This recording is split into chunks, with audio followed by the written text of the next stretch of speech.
अस्सलामुअलैकुम वरहमतुल्लाहि वबरकातुहू। Welcome back. आज हम इंशाल्लाह यूनिट 15 कवर अप करेंगे कॉमर्स का। हमारा लास्ट यूनिट है इस पूरे के पूरे सिलेबस का। और अल्हम्दुलिल्लाह this series will be ending after this. इंशाल्लाह फिर हमारा पास्ट पेपर्स की सीरीज़ होंगी एंड दैट इज़ हाउ हमारा कॉमर्स का एक सब्जेक्ट मुकम्मल यूट्यूब पर आ जाएगा। So unit 15, changing environment of commerce. इसमें आपके पास बेसिकली एक तरह से कंक्लूडिंग यूनिट है इसमें, यानी जितना हमने पढ़ा है उस सारे को वो एक तरह से कंक्लूड कर रहे हैं, एक तरह से इसको समराइज़ कर रहे हैं। तो इससे बस उन्होंने कुछ कॉमर्स के बारे में कुछ एंडिंग स्टेटमेंट्स लिखी हुई हैं, कुछ उसकी डेफिनेशंस, कुछ उसके इम्पैक्ट्स और कुछ उसके इन्वायरमेंटल जो इसके इन्वायरमेंटल इम्पैक्ट्स होते हैं उसके बारे में लिखा हुआ। सो स्टार्ट करते हैं। हमारे पास सबसे पहले इसकी आ जाती है डेफिनेशन की भी। जब हम बात कर रहे होते हैं द एनवायरनमेंट ऑफ कॉमर्स या when we are talking about the commercial environment, we are basically talking about the factors. एक होता है आपके पास इंटरनल फैक्टर्स, एक होता है आपके पास एक्सटर्नल फैक्टर्स। यहाँ पे हम बात कर रहे हैं आपके तमाम के तमाम एक्सटर्नल फैक्टर्स की, क्योंकि जब हम बात करते हैं एनवायरनमेंट तो एनवायरनमेंट इज़ ऑलवेज आउटसाइड, ठीक है। एक होते हैं हमारे इंटरनल एनवायरनमेंट, वो फिर एक अलग मौजू होता है, वो भी हमने पूरा डिस्कस कर रहे थे सारे के सारे कॉमर्स के सीरीज़ के अंदर ना, कि मुख्तलिफ फैक्टर्स होते हैं, मार्केटिंग कैसे करनी है, वो कैसे करनी है, ये कैसे करनी, तो सारी उसकी होती है।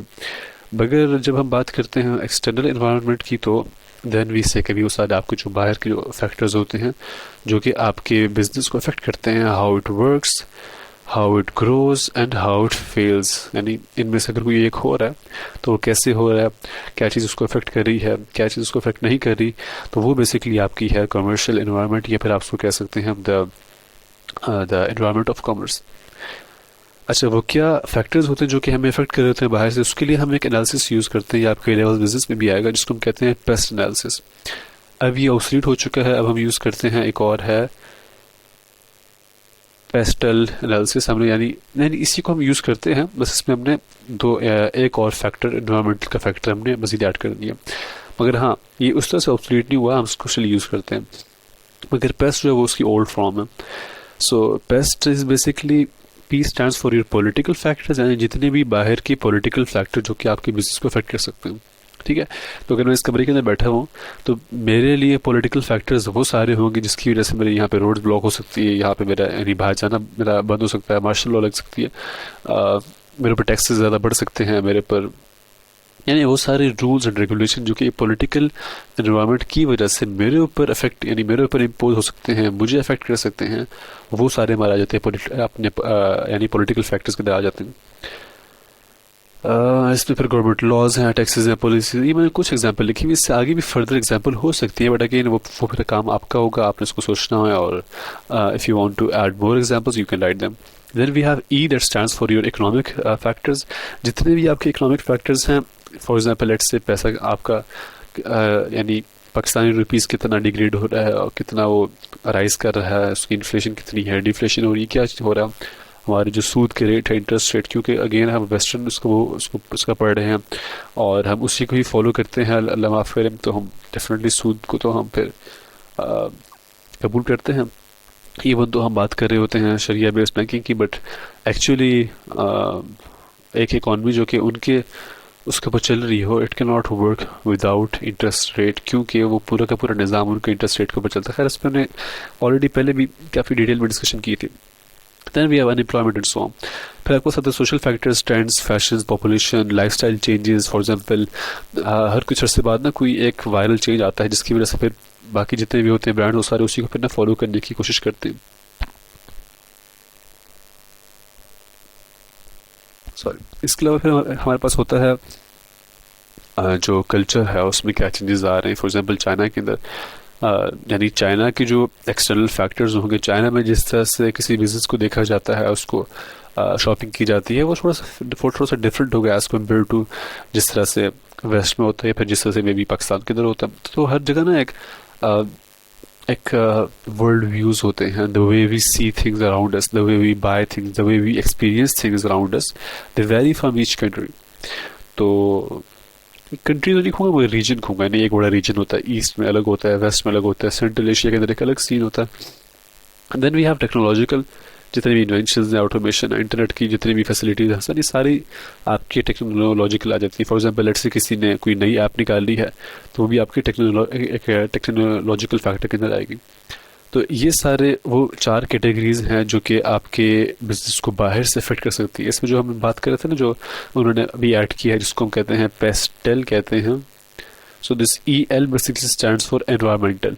तो आपके जितने भी नेचुरल डिजास्टर, जितने भी यानी इन्वायरमेंट के लिहाज से जितनी भी चीज़ें हैं ना, तो वो भी आपके बिजनेस को अफेक्ट कर सकती है। फॉर एग्जाम्पल सुनामी आएगी, तो सुनामी की आने की वजह से आपकी जो डिलीवरी रेट्स हैं वो तो आपके के एक यानी कम हो जाएंगे। You won't be able to deliver your goods to your customers. Similarly earthquake आया, बारिशें बहुत तेज़ हो गई, फ्लड आ गया, तो ये सारी चीज़ें मैटर करती है ना।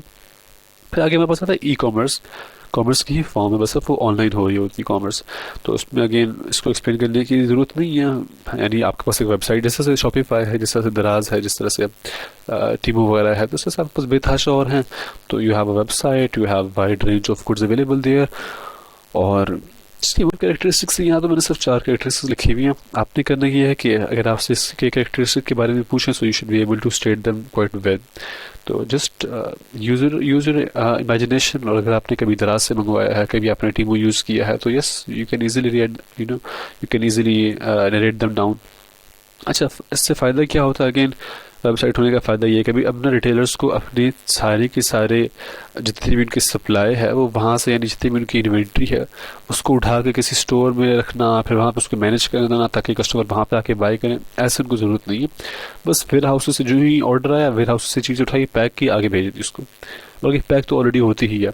तो यानी कहने का मकसद है कि शॉप का जो पूरा एक खर्चा होता है ना, शॉप के जितने भी एक्सपेंसेस होते हैं, वो सारे इस चीज़ जिसको एलिमिनेट कर दिए।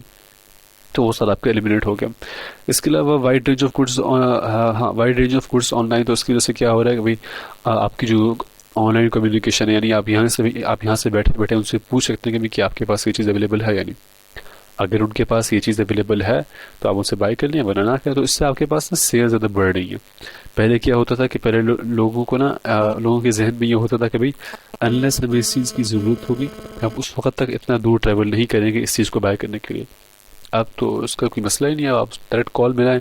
कॉल को भी छोड़ें, आप उसकी इंस्टाग्राम की उनकी जो प्रोफाइल है या फिर आपकी जो अपना वेबसाइट है उस पर जाएं, उस पर आपको सारी उनकी कैटलॉग मिल जाएगी। सो कहने का मकसद ये है कि अब सेल्स काफ़ी ना वो हो रही है, यानी श्योर हो रही हैं, यानी एक तरह से कन्फर्म्ड हो रही है अब सेल्स। पहले क्या होता था कि लोग डाउट में होते थे कि भाई हम आएँ या फिर हम ना आएँ। Then you have customized delivery. Again small packages हैं वो जल्दी शिप हो जाते हैं, unless you are buying a car और समथिंग लाइक दिस। उसमें टाइम लगता है, मगर अब तो आपको हर तरफ डिलीवरी, आप देखें हर तरफ आपको राइडर्स मिल रहे हैं, मुख्तलिफ डिलीवरी के सोर्सेज आ गए हैं अब तो। Then you have returns allow करना, उसकी वजह से ट्रस्ट पर ना रेपुटेशन बढ़ती है। आप नई नई मार्केट्स में आप एंटर हो सकते हैं, चाइना है, इंडिया है, डिफरेंट है, जस्ट बिकॉज आपकी ट्रस्ट पर आपका रेपुटेशन बढ़ रहा है। आपने हमेशा याद रखना कोई किसी भी ब्रांड उस वक्त तक एक्सपैंड नहीं कर सकता जब तक ये चीज़ उसकी ना बिल्डअप हो रही हो। जब ये नहीं हो रही तो उस वक्त तक वो एक्सपैंड नहीं कर सकता। तो अगर ये हो रही है then yes expansion is possible. खैर, then we have this environmental effects. उसके क्या होते हैं? वेल, मोर ट्रांसपोर्ट करेंगे तो डेफिनेटली मोर एमिशंस तो होंगे। एमिशंस कहते हैं हम आपकी CO2 के एमिशंस को, कार्बन डाइऑक्साइड के एमिशंस को, ठीक है। तो उसका हल क्या है कि आप इलेक्ट्रिक व्हीकल यूज़ करें, मगर इसमें ना एक रिबाउंड इफेक्ट होता है। You guys can mention if you wish to in your answers. अगर आपसे कोई 6 मार्कर्स या 8 मार्कर का कोई आंसर है, रिबाउंड इफेक्ट हम कहते हैं। For example let's say just imagine कि किसी एक कंट्री के अंदर सारे के सारे लोगों ने पेट्रोल पे, यानी पेट्रोल पे जो गाड़ियाँ चलती हैं उसको उन्होंने छोड़ दिया, डीजल पे उन्होंने जो गाड़ियाँ चलती हैं उनको छोड़ दिया, और सारे शिफ्ट हो गए टुवर्ड्स EVs, यानी towards electric vehicles. What do you think what will be the impact? Well, in my opinion, यानी जो रिबाउंड इफेक्ट है, ये बेसिकली कहता है कि आपका जो इम्पैक्ट होगा वो 2x हो जाएगा। अब ये कितना ट्रू है या नहीं, पर बेसिकली इसमें इस तरह से है कि ना लोग ज़्यादा ट्रैवल करेंगे। वो लोग जो कि पहले थोड़े से कॉन्शियस थे अपनी गाड़ियों को लेकर और यानी इस सारी चीज़ों को लेकर, तो वैसे भी वो लोग जो कि ज़्यादा दूर ट्रैवल उस वक्त तक नहीं करते थे जब तक ज़रूरत नहीं होती थी, क्योंकि उनको पता था कि भाई पेट्रोल महंगा है और उसके खर्चा आएगा ज़्यादा। अब तो EVs आके EVs का तो यानी इलेक्ट्रिसिटी बहुत सस्ती है, तो बस आप आप तो हर जगह ट्रैवल कर रहे हैं, हर छोटी सी छोटी जगह जाने के लिए आप गाड़ी यूज़ कर रहे हैं, तो उससे उससे नुकसान क्या होगा कि कंजप्शन बढ़ जाएगी। अब लोग हर जगह जा रहे होंगे और वहाँ पे जो भी शॉप्स हैं, मॉल्स हैं, जो भी हैं, तो वहाँ की कंजप्शन बढ़ जाएगी। तो ठीक है, डबल इफेक्ट नहीं आएगा मगर थोड़ा सा इंक्रीज आएगा ही आएगा। But at the same time अगर उस कंट्री की सारी की सारी गाड़ियाँ शिफ्ट होगी टुवर्ड्स पेट्रोल तो बहुत ज़्यादा एयर पोल्यूशन कम हो जाएगी।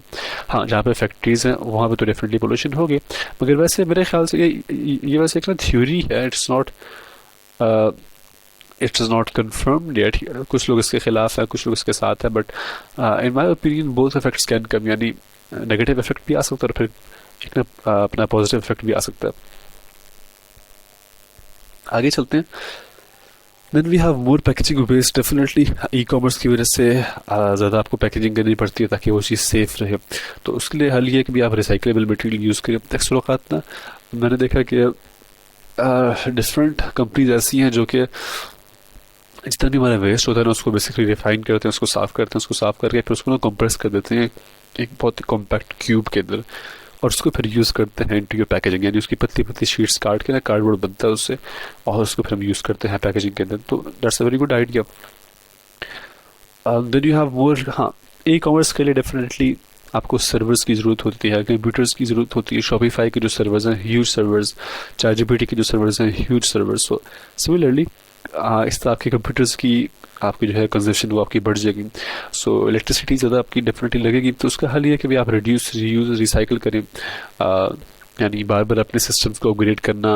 अच्छा, इसमें एक ना बड़ी कमाल की वीडियो है, I would recommend all of you to watch it. I may link it somewhere here as well. तो उस वीडियो का नाम है the story of stuff. The story of stuff मैं यहाँ पे लिख भी देता हूँ, यहाँ पे ऊपर कार्ड भी आ रहा होगा कहीं ना कहीं।